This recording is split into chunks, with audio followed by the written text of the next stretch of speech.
The story opens in Venice, a gorgeous city preparing for a high-end auction where priceless items will be sold. Wealthy guests wearing masks fill the room, creating an air of glamour and secrecy. We meet Cyrus, a brilliant mastermind who's planning another big score with his crew. He's the leader, smart, confident, and always several steps ahead.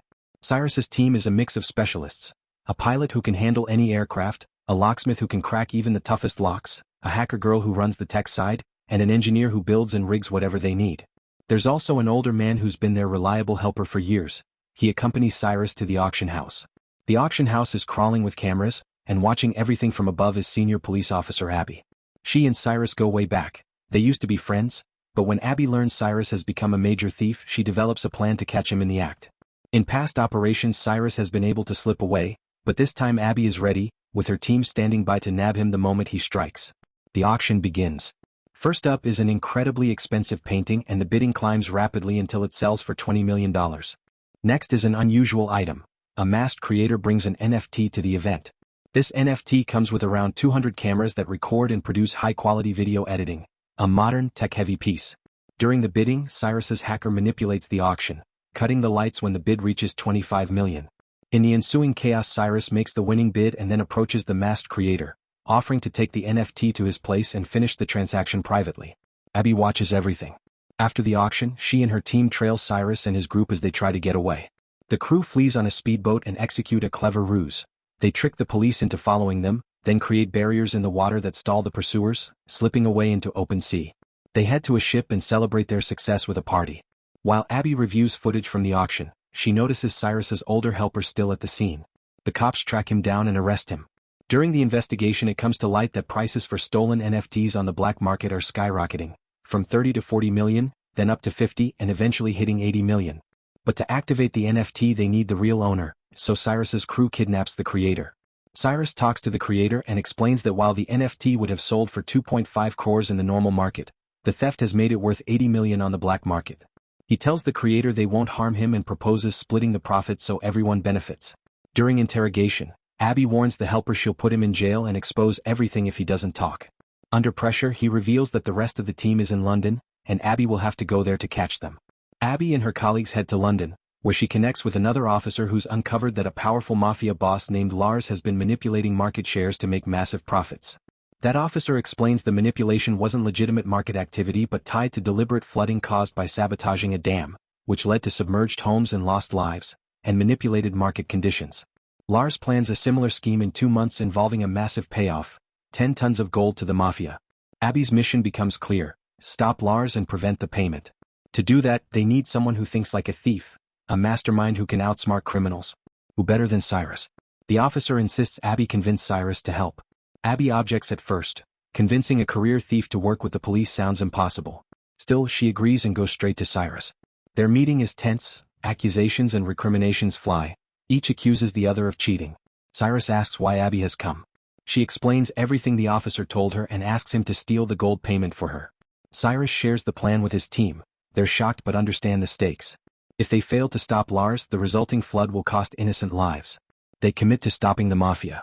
They investigate Lars's plan and learn the gold will be kept in Lars's den, moved by trucks and finally flown out on a plane. Cyrus and his crew begin plotting how to intercept it. The hacker suggests building a replica of the target plane so they can execute a flawless swap. Cyrus remembers a wealthy young man he met at the auction who deals in planes. That dealer has an aircraft similar to the one they need. They approach him about borrowing it. The dealer's plane is beautiful but has numerous LED lights and is loud, technical issues that make it illegal to fly, so he's reluctant to cooperate. Abby, posing as a police officer, pressures the dealer by telling him that keeping such planes could land him in jail if he doesn't comply. Frightened, the dealer agrees to lend the plane. With the plane secured, the team now faces the problem of radar. They need a device that will make 2 planes appear as only one on radar, a PSI presumed signal indicator. A glitch arises because the 2 planes will briefly appear one after the other on radar as they go up and down, which could tip off air traffic control. To solve this, they need someone on the inside at the airport. Abby contacts a friend who works in the control headquarters, but he initially refuses to get involved in a theft. Cyrus persuades him with a bribe of 1 million, and the officer reluctantly agrees to help. The crew modifies the borrowed plane, repainting it and altering its exterior to match the target. The PSI device they need is bulky and looks suspiciously like a bomb, so the hacker devises a safer plan. She breaks the machine down into many small components and distributes the parts among the team members to assemble later, making the operation less risky. As the day of the heist approaches, everyone prepares in their own way. They split plane tickets between business and economy to spread out across the aircraft and cover the cabin, ready to execute the complicated plan that might save many lives if it succeeds. The team discovered that Lars's 2 gangsters were on board. Glass and 3 were sitting in economy class, while the cargo hold contained 10 tons of gold that the team had planned to steal. The hackers successfully took control of all the cameras to keep everything under surveillance. The lockmaster set up his PSI machine in the bathroom, but one team member chickened out and didn't join. Abby decided to take over his role in the business class restroom. As she started installing the second PSI machine, it suddenly malfunctioned and fell, shattering into pieces. Abby panicked, knowing that if they couldn't fix it quickly, the whole mission would fall apart. Just then Cyrus arrived in time to help. Together they managed to reconnect and reinstall the device. Meanwhile, the pilots skillfully flew the plane to line up with a larger aircraft, waiting for the PSI to activate so that both planes would appear as one on radar. At headquarters, radar operators detected 2 signals. One officer wanted to alert his superiors, but Abby's partner brushed it off as a minor glitch that would clear up in a couple of minutes. While the PSI was being activated, the pilot successfully synced both planes, making them appear as a single blip on the radar. Moments later, the officer confirmed that the malfunction was fixed, not realizing the deception had worked. The lockmaster then reached the compartment containing the golden safe. Using advanced tools, he tried to crack it open. However, Lars's men grew suspicious and rushed to secure their treasure. Cyrus quickly stepped in, taking on Lars's goons in an intense fight aboard the moving plane. Sensing something was wrong, the pilot notified headquarters. Abby's colleague instructed her to land due to bad weather. The landing strip, however, was tiny, making it a risky maneuver. Despite the challenge, both planes managed to touch down safely at a small airfield. Meanwhile, Lars realized his aircraft had been hijacked and diverted. Furious, he ordered his men to find whoever had stopped his gold shipment and either kill them or bring them to him. The lockmaster apologized to Cyrus for failing to open the vault in time, fearing that the gold would now end up in the mafia's hands. The group, guided by their pilot, decided to head toward Lars's base with the gold and the gangsters in tow. At the same time, the mafia demanded that a flood be triggered in the city right after the deal to manipulate the market for profit. But when they learned their gold-laden plane had been hijacked, panic spread. Lars reassured them that everything was under control and that the deal would still go through. Back on the plane, chaos erupted again, destroying the PSI systems and making both planes visible on radar. The government, now aware of the situation, sent fighter jets to intercept. As Camila executes a parabolic flight maneuver, the henchman, unable to brace himself, is violently thrown against a hard surface, slamming his head and dies. Meanwhile, Abby hits the remote to open the plane's rear hatch, and a violent rush of wind fills the cabin.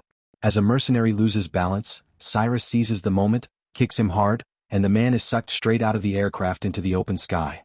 To avoid being shot down, Cyrus and the pilot flipped the plane upside down, signaling that there were civilians on board. The jets held their fire and continued escorting them, waiting for the plane to land so police could handle the rest.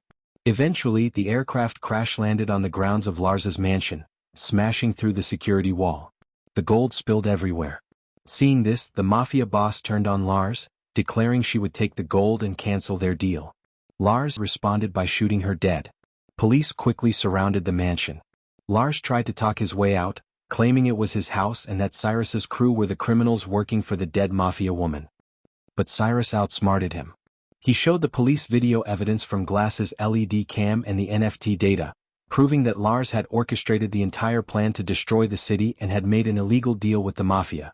Abby and the London officer, both part of the mission, arrested Lars on the spot.